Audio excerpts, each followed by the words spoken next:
ഈ സിനിമയെക്കുറിച്ച് പറയുകയാണെങ്കിൽ കഴിഞ്ഞ എത്രയോ വർഷങ്ങൾ ഞാൻ പല ഭാഷകളിലായിട്ട് ഒരുപാട് സിനിമകൾ ചെയ്തിട്ടുണ്ടെങ്കിലും പരിമള ആൻഡ് കോയിനെ കുറിച്ച് പറയുമ്പോൾ പ്രത്യേകിച്ച് എടുത്തു പറയേണ്ട കുറച്ച് കാര്യങ്ങൾ. അതിൽ ഏറ്റവും ആദ്യം മനസ്സിലേക്ക് ഓടി വരുന്നത് പാണ്ഡ്യരാജ് എന്നുള്ള ഡയറക്ടർ തന്നെയാണ്. ഓരോ സിനിമകളും വ്യത്യസ്തമാക്കണം എന്ന് ആഗ്രഹിക്കുന്ന ഒരു ഡയറക്ടറാണ്. അദ്ദേഹത്തിന്റെ എല്ലാ സിനിമകളും നിങ്ങൾ എടുത്തു നോക്കിയാൽ പസംഗ തൊട്ട് കടക്കുട്ടി സിംഗം തൊട്ട് തലവ തലവി തൊട്ട് എല്ലാ സിനിമകളും ഒന്നിനൊന്ന് വ്യത്യസ്തങ്ങളായിട്ടുള്ള സിനിമകളായിരിക്കും.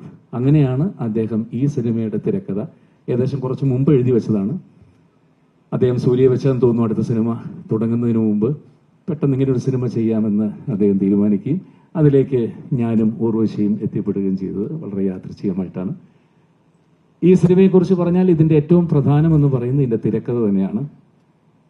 വളരെ രസകരമായ രീതിയിലാണ് അദ്ദേഹം എഴുതിയിട്ടുള്ളത്. നമ്മൾ 80-90 കാലഘട്ടങ്ങളിൽ ഞാനും ഉർവശിയൊക്കെ മലയാളത്തിൽ ചെയ്തിട്ടുള്ള രസകരമായിട്ടുള്ള ചില സിനിമകൾ ഉണ്ടായിട്ടില്ലേ, അത്തരം ഒരു സിനിമ തന്നെയാണ് പരിമള ആൻഡ് കോ. അതിലേക്ക് അടുത്ത എൻ്റെ ഏറ്റവും വലിയ സന്തോഷം എന്ന് പറയുന്നത് 10-20 വർഷങ്ങൾക്ക് ശേഷം ഉർവശിയായിട്ട് ഒരുമിച്ചൊരു സ്ക്രീൻ ഷെയർ ചെയ്യാൻ പറ്റിയെന്നുള്ളത് എന്നെ സംബന്ധിച്ചും ഉർവശിക്കും അത് വളരെ ഒരു ത്രില്ലിംഗ് ആയിട്ടുള്ള കാര്യമായിരുന്നു. ഒരുപാട് സന്തോഷം. ഇതിനിടയ്ക്ക് പഞ്ചതന്ത്രം പോലെയുള്ള സിനിമകൾ തമിഴിൽ ചെയ്തു, ഒരു ആന്തോളജി മൂവി ചെയ്തു, പുത്തൻ പുതുക്കാലെ. പക്ഷെ അതിനേക്കാളൊക്കെ നായകനും നായികയുമായിട്ട് തന്നെ 10-20 വർഷത്തിന് ശേഷമാണ് ഒരു സിനിമ ചെയ്യുന്നത്. അതിന്റെ ഒരു ത്രില്ല് ഞങ്ങൾക്ക് രണ്ടുപേർക്കുണ്ടായിരുന്നു. അത് മാക്സിമം പാണ്ഡ്യരാജ് സാർ യൂട്ടിലൈസ് ചെയ്തു. ഞങ്ങൾക്ക് രണ്ടുപേർക്കും ക്യാമറ ഓപ്പൺ ചെയ്ത് വെച്ച് ഞങ്ങൾക്കത് പെർഫോം ചെയ്യാനുള്ളൊരു അവസരം അദ്ദേഹം ഉണ്ടാക്കി തന്നു. ഓരോ സീനും രാവിലെ വായിച്ചു കഴിയുമ്പോൾ ഞങ്ങൾ എല്ലാവരും തന്നെ, സഞ്ജന, അനന്തിക, മറ്റേ ഉർവശി, ഞാൻ, എല്ലാവരും, ബാക്കി കൂടെ അഭിനയിക്കുന്ന മിഷ്കിൻ സാർ, ഒരു മാസ്റ്റർ എന്നെ 4 ദിവസം മുമ്പ് മാസ്റ്റർ രണ്ടാമതൊരു ഡാൻസ് ചെയ്യിപ്പിച്ച് ഇത് ചെയ്തുള്ളൂ.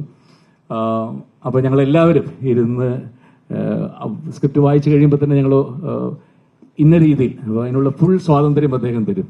അദ്ദേഹം ചെയ്തു നോക്കിയ ശേഷം എന്തെങ്കിലും കറക്ഷൻ ഉണ്ടെങ്കിൽ മാത്രം അത് കറക്റ്റ് ചെയ്യുക. അല്ലാതെ ഞാൻ എഴുതി വെച്ച പോലെ ഇങ്ങനെ തന്നെ ആയിരിക്കണമെന്ന് നിർബന്ധം പിടിച്ച് ഞങ്ങളെ കൊണ്ട് അഭിനയിപ്പിച്ചിട്ടില്ല. ഒരുപാട് എൻജോയ് ചെയ്ത ഒരു സിനിമയായിരുന്നു. ഞങ്ങൾ എല്ലാവരും തന്നെ ഇത്രയും എൻജോയ് ചെയ്ത് ഇത്രയും ചിരിച്ച്, അതിൽ പ്രത്യേകിച്ച് പറയേണ്ട കാര്യമില്ല. ഉർവശിയുടെ ഓരോ റിയാക്ഷനുകളും തന്നെയാണ്.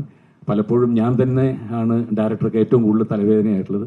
പണ്ടും അതെ, ഉർവശിയുടെ ഒക്കെ പല റിയാക്ഷനും ഞാൻ ചിരിച്ച് ഒരുപാട് ടേക്കുകൾ മലയാളത്തിലും വരാറുണ്ട്. അത് തന്നെ ഇപ്പോഴും സംഭവിച്ചത്.